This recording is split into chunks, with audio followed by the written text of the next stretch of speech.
Hello, awesome entrepreneur. It's Tash here. And today's episode of the Heart Centered Business Podcast is helping you identify things that might be sucking time out of your day and taking up time with little or no return and getting rid of them. And because we are so focused in today's episode on saving you time, I'm going to try and be as efficient and straight to the point as I can. This is episode number 391, which means you can find all the relevant links and the show notes for today's episode over at tashcorbin.com/391. This is also day 11 of Tashmas. So this is our second last day. Tomorrow is the last day, which is day 12. So that means I do also have a free gift for you at the end of today's episode. So stay tuned for more. Let's jump in. I'm Tash Corbin, and this is the Heart Centered Business Podcast. Okay, so one of the most common questions that I get asked when people are thinking about doing my programs or even before jumping into some VIP sessions with me is how much time will I need to add into my week in order to be able to implement? And it's kind of a redundant question in the end, in most cases, because something that I am very conscious of in my group programs and certainly in my VIP packages is ensuring that one of the things we do is eliminate tasks out of your to-do list that are actually not doing anything. We look for things that are draining your time without providing enough return on investment for that. We look for what the opportunity cost is of you choosing to stay doing all of this busy work that's not actually getting you any closer to your goals. And so what happens for a lot of people when they start working with me or they join one of those programs and start implementing the strategies is that they end up saving time rather than spending more time in their business. So what I thought I would do in today's episode of the podcast is help you identify 3 areas in particular where you are likely to be wasting some time, and you can just stop that. Let's just stop it, shall we? So let's dive straight into them. The first one is spending time overly focused on reach strategies when other steps in your client attraction process aren't working effectively. So I've talked about this a few times during this round of the Tashmas podcast episodes. So please do make sure that if you haven't listened to previous ones, that you do make some time to go and listen to them, because the client attraction process is a really effective and really powerful way to be able to see that more reach doesn't necessarily mean more sales. And often the most time efficient and most productive way that you can increase the sales that you're making is actually to spend less time trying to reach strangers and less time trying to grow your audience at the reach level, and instead put some of that time into nurture, invite, and convert. So the client attraction process that I've mapped out in previous episodes is reach, nurture, invite, convert, and deliver. And for most online businesses where people come to me and they have very little time, they're very busy, and they're not seeing adequate results for their investment of their time, it's because they are reach heavy in their strategy. So I want you to do the client attraction process self-assessment in particular. That episode will be really helpful for you to see, are you actually putting a lot of time in reach when essentially all you're doing is creating a bigger bottleneck in your sales funnels. Now, one of the major ways that I see people investing far too much time in their reach strategies is having too many different reach strategies. So they're trying to generate reach on too many different social media platforms, or they're trying to generate reach by using too many different ways of getting in front of new audiences, when in fact it would be far, far, far more effective for you to get rid of a bunch of those and just narrow down to one. So if right now you are not reaching every single one of your potential clients on Facebook, then you don't need to go chase new people over on Instagram. Or if you're not reaching every single possible person who might be interested in working with you on Instagram, you don't need a TikTok, right? I think that it's so easy for us to get lured into this belief that we must be on all of those platforms. Number one, because there's so many marketers telling you that. But number two, because every platform seems to have a very vocal set of people who absolutely love and adore that platform, who are intent on convincing you that that platform is going to be the key to you getting in front of far more people in far less time, with far less effort, without having to spend a cent, except buying their course that's going to teach you how to use that platform, of course, but that's okay. And the reason why they want to convince you that you are missing out if you're not on that platform, or you are leaving money on the table if you're not on that platform, is because they have a course that specializes in teaching you that platform. I don't teach a specific platform. I don't have a vested interest in whether you're on Instagram or Facebook or something else. I don't care.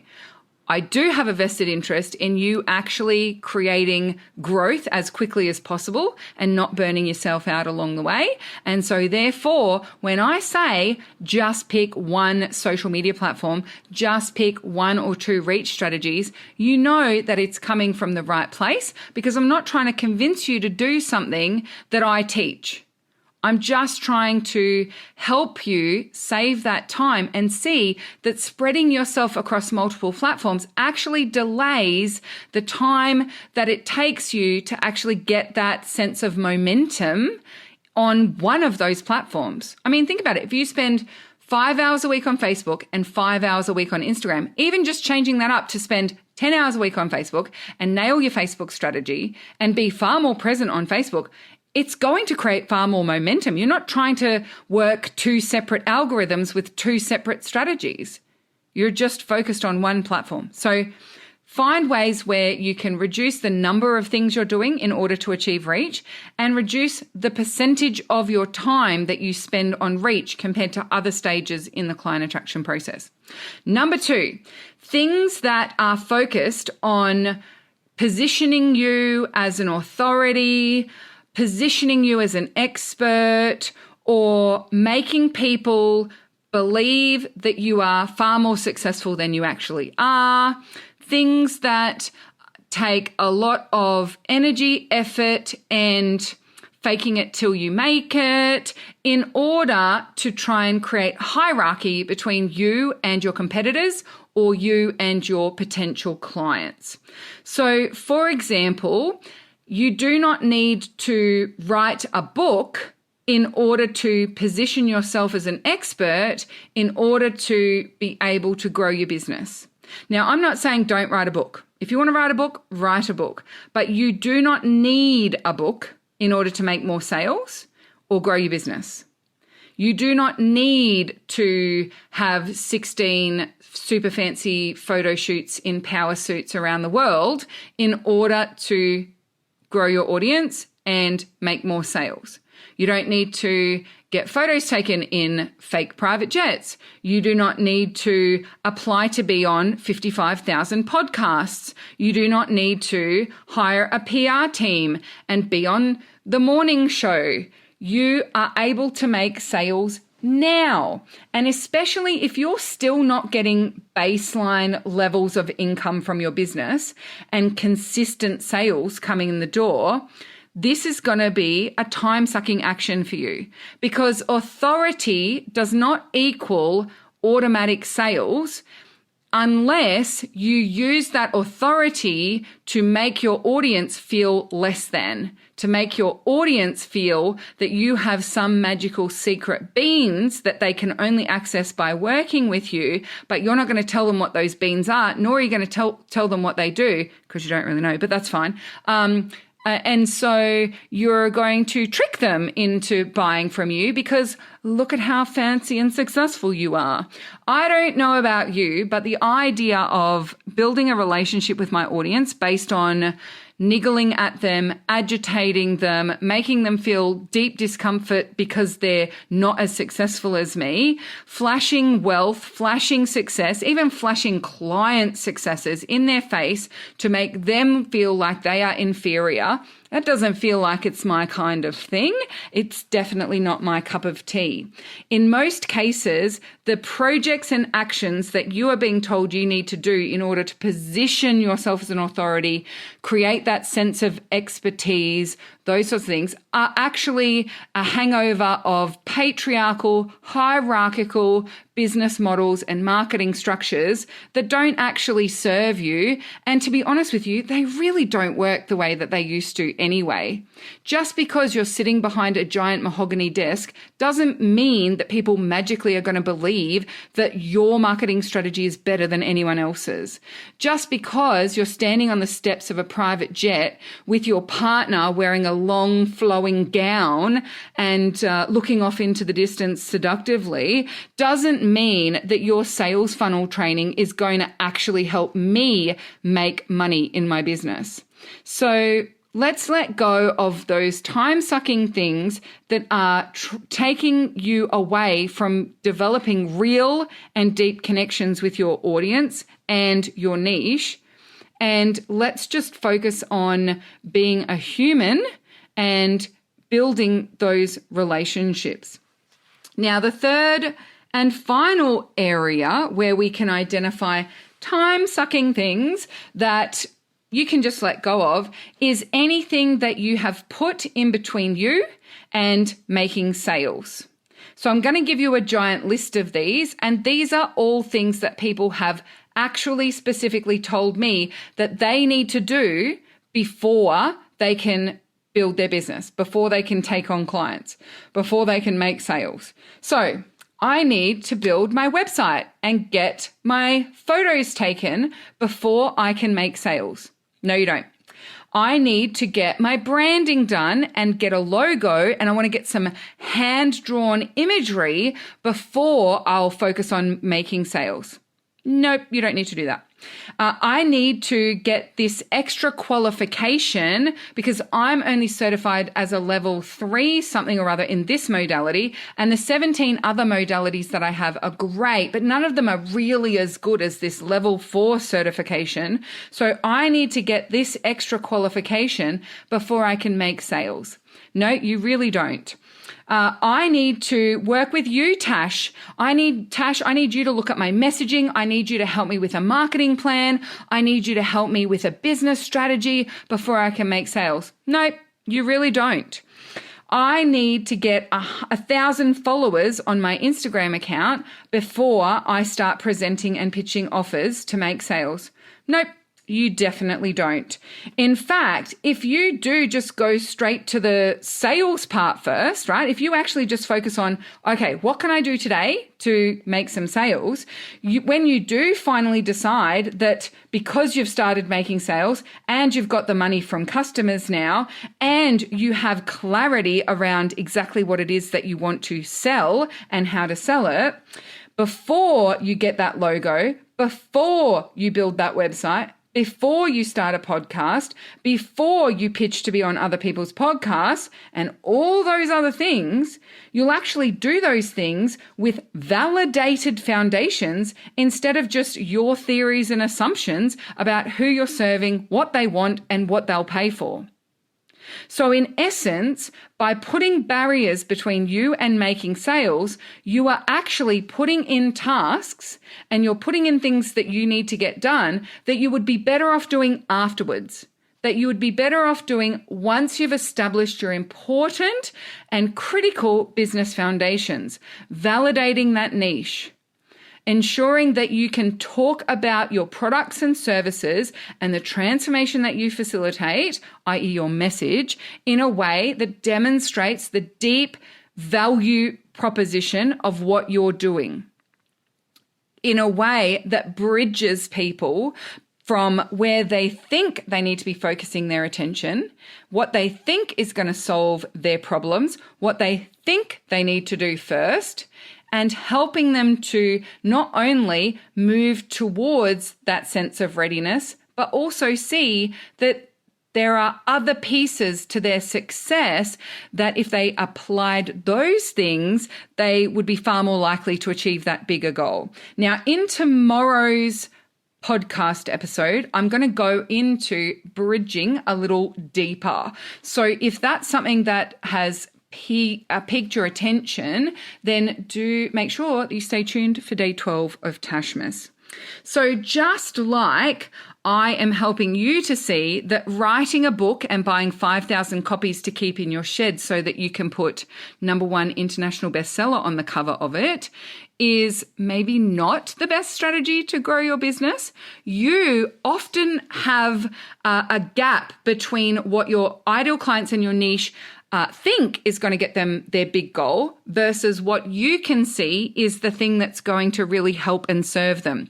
But running around the internet telling people what they really need when they're not listening to you because they're overly focused and fixated on something else isn't necessarily going to get their attention, nor is it going to move them closer to working with you.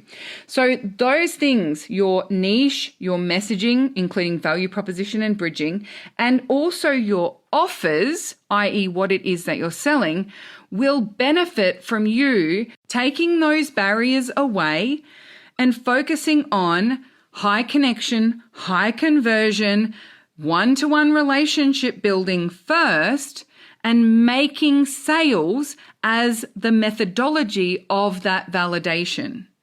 You don't need any of the bells and whistles to dive into a Facebook community like the Heart-Centered Soul-Driven Entrepreneurs, start showing up, start building relationships, and start promoting your offers right now. You don't need anything in place before you do that. You don't need a brand. You don't even need a Facebook page. You just need your profile. You just need to have something that you want to promote. You just need to think about how you might be able to help people. And in the Heart-Centered group on Saturdays, you can even ask people what they want in your area of expertise or what you're thinking of doing in your business. Not only is it available to you, I actively encourage you to use that audience, use that opportunity, use that space to start to create that momentum for your business immediately. We love buying from each other. We love supporting each other. We love being able to find the answers to our problems within the community. And so rather than wasting your time by being super focused on building reach when the other steps in your client attraction process aren't working, or spending time on tasks and projects that simply are designed to position you as better than your audience, or wasting your time on any barriers that you've put between you and actually getting out there and making sales, let's just go make some sales, shall we? So I hope that you have found some inspo in this episode. Oh, I left it under 20 minutes. Look at me go. Now, if you want to stop wasting your time and you are looking for more depth into how to exactly grow your business with time sensitivity in mind. So if you are someone who has limited time to put in your business, or you want to grow your business and get those sales coming in the door sooner, I have a fabulous gift for you today for day 11 of Tashmas. And that is that I'm running a live and free training on the 20th of March. It's at 10 a.m. AEST, that's Brisbane time, and all the details are available for you with the show notes of today's episode. This workshop is called Time Sensitive Business Strategy, and that's exactly what I'm going to teach you step by step. All of the links and the show notes for today's episode are at tashcorbin.com/391.